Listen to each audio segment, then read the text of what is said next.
Assalamualaikum warahmatullahi wabarakatuh. Halo semuanya, perkenalkan nama aku Dinda Melani. Aku dari kelas 11 DKV 1 dari sekolah SMPN 14 Bandung. Di video kali ini kita akan membahas sosok penting dalam sejarah Indonesia, yaitu Soekarno, proklamator sekaligus Presiden Republik Indonesia. Soekarno yang lahir dengan nama Koesno Sosrodihardjo dilahirkan pada 6 Juni 1901 di Surabaya. Soekarno menempuh pendidikan di HBS Surabaya dan kemudian melanjutkan ke Teknik Hook School di Bandung atau yang sekarang dikenal sebagai ITB. Namun minatnya tidak hanya di bidang teknik, melainkan juga di dunia politik dan perjuangan kemerdekaan. Sejak muda, Soekarno sudah aktif dalam pergerakan nasional. Ia dikenal sebagai orator ulung yang mampu membangkitkan semangat rakyat, sehingga dijuluki sebagai singa podium. Selain itu, Soekarno juga merupakan tokoh yang mencetuskan Pancasila sebagai dasar negara Indonesia. Soekarno mulai menjabat sebagai Presiden Republik Indonesia sejak 18 Agustus 1945, sehari setelah kemerdekaan Indonesia diproklamasikan. Ia menjadi presiden pertama dan pemimpin pertama Indonesia selama kurang lebih 22 tahun, hingga 12 Maret 1967.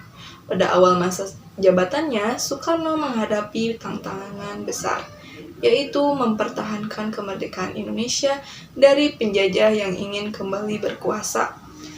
Ia memimpin perjuangan melalui jalur diplomasi maupun perlawanan. Setelah Indonesia diakui kedaulatannya, Soekarno tetap menjadi tokoh sentral dalam pemerintahan. Ia berperan sebagai pemimpin sekaligus simbol persatuan bangsa Indonesia. Namun, pada akhir masa jabatannya, kondisi politik dan ekonomi Indonesia mulai tidak stabil. Setelah peristiwa G30S tahun 1965, kekuasaan Soekarno mulai berkurang melalui Super Semar. Sebagian wewenangnya diserahkan kepada Soeharto. Hingga akhirnya pada tahun 1967 ia resmi diberhentikan sebagai presiden. Masa pemerintahan Soekarno terbagi menjadi 3 periode utama. Yang pertama ada masa revolusi kemerdekaan pada tahun 1945 sampai dengan 1949. Pada masa ini, Indonesia berjuang mempertahankan kemerdekaan dari agresi militer Belanda. Pemerintahan masih belum stabil dan sering berpindah tempat. Soekarno berperan penting sebagai pemimpin dan simbol perjuangan, baik melalui diplomasi maupun perlawanan. Yang kedua, ada masa demokrasi liberal pada tahun 1950 sampai 1959. Pada periode ini, Indonesia menggunakan sistem parlementer.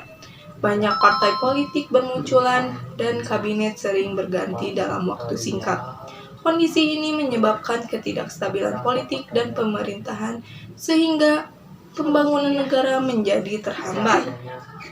Yang ketiga ada masa demokrasi terpimpin pada tahun 1959 sampai 1965, dimulai sejak dekret Presiden 5 Juli 1959. Soekarno kembali menggunakan UUD 1945 dan memperkuat kekuasaan presiden. Ia memperkenalkan konsep Masakom untuk menyatukan berbagai kekuatan politik. Pada masa ini juga dilakukan pembangunan proyek-proyek besar seperti Monas dan Gelora Bung Karno. Namun, kondisi politik semakin tegang dan akhirnya memuncak. Pada peristiwa G30S tahun 1960, itulah pembahasan tentang Soekarno, mulai dari profil, masa jabatan, hingga masa pemerintahannya. Soekarno bukan hanya presiden pertama Indonesia, tetapi juga tokoh besar yang memiliki peran penting dalam perjuangan kemerdekaan dan pembentukan negara Indonesia.